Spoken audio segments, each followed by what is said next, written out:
আসলে এটা কোনো সাংগঠনিক পরিচয় না থাকাতে তৌহিদি জনতার কোনো দায়বদ্ধতা নাই। হ্যাঁ, যে আসলে কার কাছে যাবে। ধরেন জামাতের যদি কেউ করে বা চরমনায়ের অথবা হেফাজতের কেউ যদি কোনো অপরাধ করে, তাহলে হেফাজতের সর্বোচ্চ পর্যায় থেকে একটা বললে উনি তার কর্মীদেরকে নিয়ন্ত্রণ করতে পারবে। কিন্তু তৌহিদি জনতার নামে যে পরিচয়হীন একটা অস্তিত্ব, হ্যাঁ, এইটাই একটা বিষয় আর কি, যে নিয়ন্ত্রণ করা যাচ্ছে না। মাজার যারা ভাঙছে তাদেরকে বলি, এই মাজারগুলো আপনারা নষ্ট করেন না। এগুলো আসলে আমাদের স্মৃতি বলতে এগুলোই। আমাদের স্মৃতি কয়েকটা অংশ আছে। স্মৃতির মধ্যে একটা অংশ হলো আমাদের হিন্দুদের সংস্কৃতির স্মৃতি, বৌদ্ধদের বিভিন্ন বৌদ্ধ বিহারের স্মৃতি, আর মুসলমানদের স্মৃতি বলতে বিভিন্ন অলিয়া আউলিয়ার বিভিন্ন দরগা, খানকা, যেগুলোকে কেন্দ্র করে দিনের আলো ছড়ায় গেছে। দেখেন আপনারা কিন্তু হিন্দুদের ইস্টাবলিশমেন্টের উপরে কোনো ক্ষোভ নাই, আপনার কিন্তু বৌদ্ধদের বৌদ্ধ বিহার এগুলো বিভিন্ন কিছু ক্ষোভ নাই, আপনার ক্ষোভ শুধু মাজারগুলোর উপরে।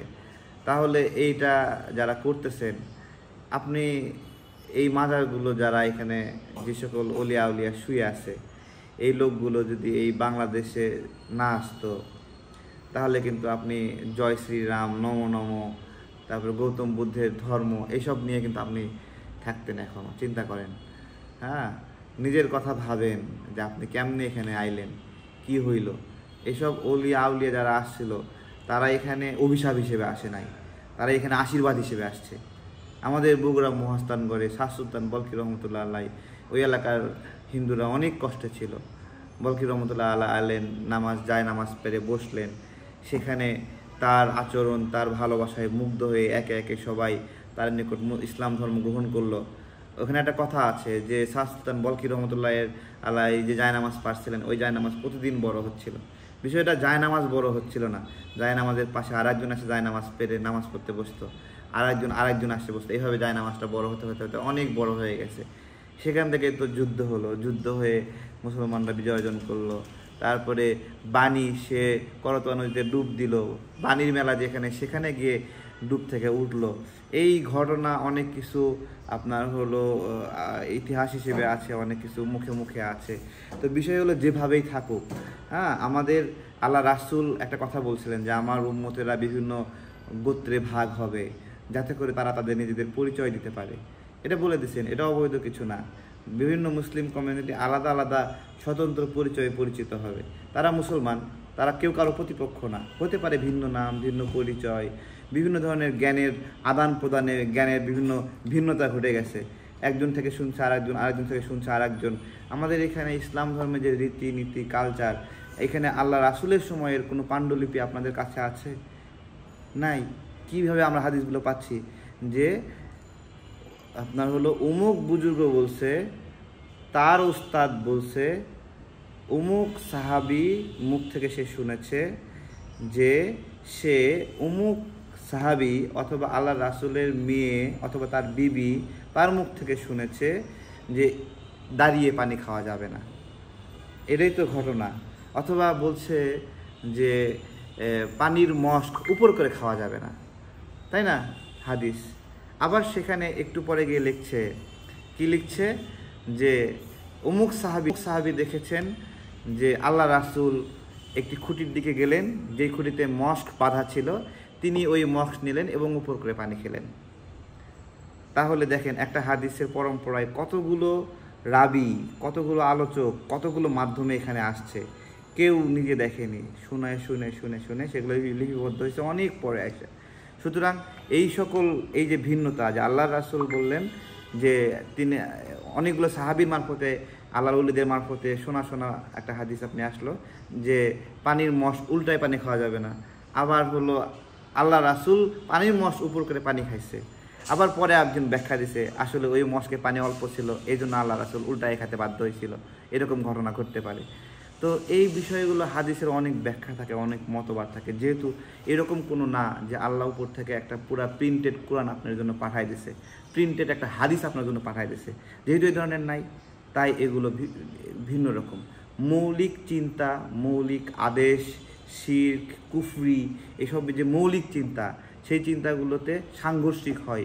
এইরকম বিষয়গুলোকে যদি আমরা আলাদা করে রাখি, বাকি সমস্ত বিষয়ে যে লা ইলাহা ইল্লাল্লাহ মুহাম্মাদুর রাসূলুল্লাহ, এটাতে কোনো মাজারের লোক কেউ অস্বীকার করছে কখনো?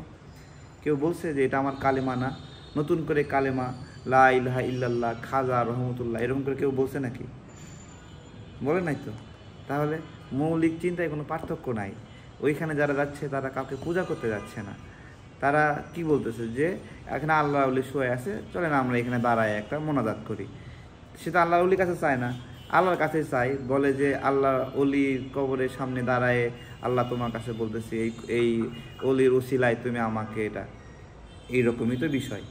তো এইরকম বিষয় এটাতে গভীরভাবে আমি আমি আমি নিজে একজন হানাফি মাযহাবের মানুষ, ঠিক আছে। আমি কখনো কোনো মাজারে গিয়ে এই ধরনের প্রত্যাশা করিনি। আমরা মস্তানগড়ের মাজারে বড় একটা তালিকা দিছি যে এই মাজারে কেউ মোমবাতি জ্বালাবেন না, এই মাজারে কেউ আগরবাতি জ্বালাবেন না, এই মাজারে দাঁড়িয়ে কেউ শাহ সুলতান বলকি রহমতুল্লাহ আল্লাহ অথবা তার খাদেমের কাছে কিছু চাইবেন না। আমরা লিখে দিছি এগুলা, আমরা লিখে দিছি যেগুলো চাওয়া যাবে না, কিন্তু ওখানে সবাই যায়, কারণ ওইখান থেকে পুরা নর্থ বেঙ্গলের মানে মুসলিম জাতি গোষ্ঠী তারা এখান থেকে বিস্তৃত হয়েছে। সেই স্মৃতিগুলো যদি মুছে দেন তাহলে আপনার স্মৃতি কী আছে? তখন বলবেন আমার কিছুই নাই। একটা গল্প বলি, মুরো নামে একটা জাতি আছে, সেই জাতি তারা তাদের ওস্তাদকে গিয়ে বলেছে, গুরুকে গিয়ে বলেছে, ধর্মগুরুকে, যে সবার ধর্মগ্রন্থ আসছে, আমার ধর্মগ্রন্থ কই? তখন বলতেছে ঠিক আছে আমি আনতেছি। সে ধর্মগ্রন্থ আনতে গেছে, অনেক দিন পরে সাধনা করে ধর্মগ্রন্থ সে পাইছে, নিয়ে আসার পরে পথে গুরু খাইয়ে ফেলাইছে। এখন গুরুরে বলছে যে আমাদের ধর্মগ্রন্থ বলছে গুরু খাইয়ে ফেলাইছে, এখন কি করতে হবে?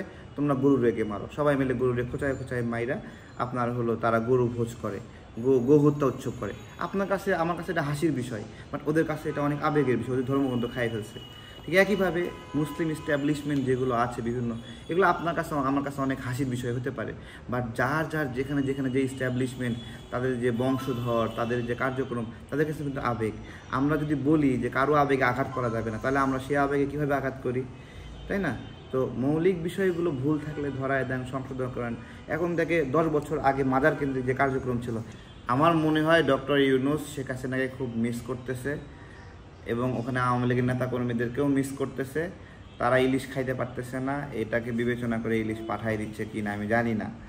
কারণ দেশের জনগণকে বাদ দিয়া যদি পূজার জন্যই পাঠায়, হিন্দু তো বাংলাদেশে নাই, বাংলাদেশের হিন্দুরা পূজা করবে না, তাদেরকে যে 1500 টাকা কেজি ইলিশ দিল, বাংলাদেশের হিন্দুরা কি 1500 টাকা কেজি ইলিশ পাবে? বলেন, যেটা এই দেশে 20 টাকা দাম, এটা রপ্তানি যদি করেন কোন শর্তে রপ্তানি করবেন? যদি আপনার দেশে ক্রাইসিস থাকে, যদি ক্রাইসিস থাকে আপনি রপ্তানি করবেনই না। আর যদি উদ্বৃত্ত থাকে, সেইটা এইখানে যে দামে বিক্রি হচ্ছে, যেই দেশে রপ্তানি করতেছেন অন্তত সেই দেশে আরও বেশি দামে হবে। কিন্তু ভারতে ইলিশ পাঠানোর ক্ষেত্রে যেটা হলো, ভারতের চেয়ে আমাদের এখানে দাম বেশি এবং আমাদের চেয়ে ভারতের এখানে দাম কম। এটা যে কী সিস্টেমে করতেছে এটা আমরা আসলে বুঝতেছি না। এটা যে কেমনি সম্ভব যে আমার এখানে ঢাকায় আস্তে আস্তে একটা ইলিশ এখানে 2200 টাকা, 2500 টাকা, 2800 টাকা কেজি, আর এটা ইন্ডিয়াতে যাবে $12, 1500 টাকা কেজি। এটা আমাদের মাথায় বুঝে আসে না। এটা যখন একজন রিক্সাওয়ালা দেখে যে ইন্ডিয়া ইলিশ দিচ্ছে 1500 টাকা কেজি, আর তাদের কাছ থেকে ইলিশ নিচ্ছে 2200, 2500, 2800 টাকা কেজি, ও জীবনে খাইতে পারবে? খালি গালি দিবে যে শালা আমাদেরকে দেয় না, এটা বিদেশ মারাইছে, এইরকম করে বলবে। তো এটা কেন করতেছে আমরা জানি না। আমাদের যে ফরিদা ম্যাডাম আছে, ফরিদা ম্যাডাম তার হাজব্যান্ড, আমরা জানি তারা অনেক ভারত বিরোধী, ভারত বিদ্বেষী, এতদিন জানে আসছি। এখন কেমন করে আবার উল্টায় গেলেন, এটাই হিসাব মিলতেছে না আর কি। নাই, সবাই কিন্তু সোশ্যাল মিডিয়ায় বিভিন্নভাবে জানতেছে কোনটা কুফরি, কোনটা শিরক, সেগুলো করা যাবে না, সেগুলো কিন্তু মডিফাই হচ্ছে। কিন্তু যে উচ্ছেদ করে দেওয়া, স্মৃতি মুছে দেওয়া, তখন তো ওই মুরদের মতো হবে যে আপনাদের কোনো স্মৃতি নাই, আপনাদের কোনো গল্প নাই, আপনাদের কোনো ইতিহাস নাই। এই ইতিহাসগুলো মুছে দেওয়া।